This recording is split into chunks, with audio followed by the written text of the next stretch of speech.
L'homme cède simplement sa place à une femme enceinte d'une cinquantaine d'années. Contre toute attente, elle l'appelle directement son mari. Il pense qu'elle a un comportement étrange et n'y prête pas attention au début. Mais 2 mois plus tard, elle met au monde des jumeaux et insiste pour qu'il soit le père. Plus surprenant encore, elle présente un test de paternité, affirmant avec certitude qu'il est le père. Sa petite amie assiste à la scène et perd le contrôle. Elle le gifle violemment, l'accusant de mener une double relation. Les personnes autour le critiquent aussi, le traitant d'homme irresponsable. Il se dépêche d'expliquer qu'il ne la connaît pas, mais un ami le pousse soudain vers elle, en lui disant d'aller se marier avec elle, et promet de s'occuper de sa petite amie. Il voit la femme s'approcher lentement, et recule effrayé. Dans sa panique, il tombe accidentellement, sans jamais comprendre la situation. Il n'avait fait que céder sa place, et se retrouve pourtant impliqué malgré lui. Mais en rouvrant les yeux, il découvre qu'il a une seconde chance.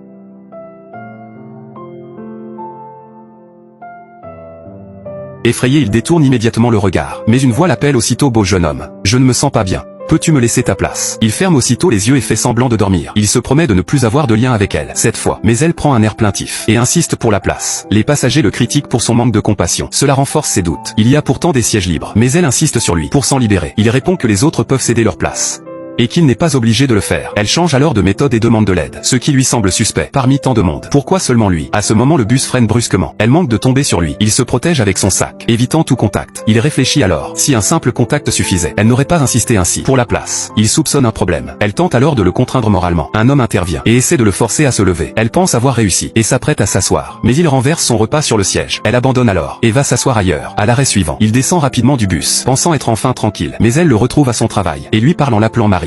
你刚才下车的时候走得那么急，把我撂在车上，人家可是走了一站路才找到你的。 Les collègues sont stupéfaits, car il est fiancé à une femme aisée. Au moment où tous sont confus, son ami raconte n'importe quoi, en disant qu'il a commis une erreur. Les collègues s'indignent aussitôt, et le critiquent vivement. Il tente de se défendre, mais la femme se plaint soudain, et semble prête à accoucher. Il l'emmène à l'hôpital, comme auparavant. Elle donne naissance à des jumeaux. La fiancée arrive et se met en colère. Il refuse toujours d'admettre qu'il est le père. Après le rappel d'une infirmière, il comprend soudain et propose un test pour prouver son innocence. Il est confiant car il a évité tout contact. Sa fiancée se calme peu à peu, pensant s'être trompée. Mais la femme ne montre aucune inquiétude et continue de lui tenir la main.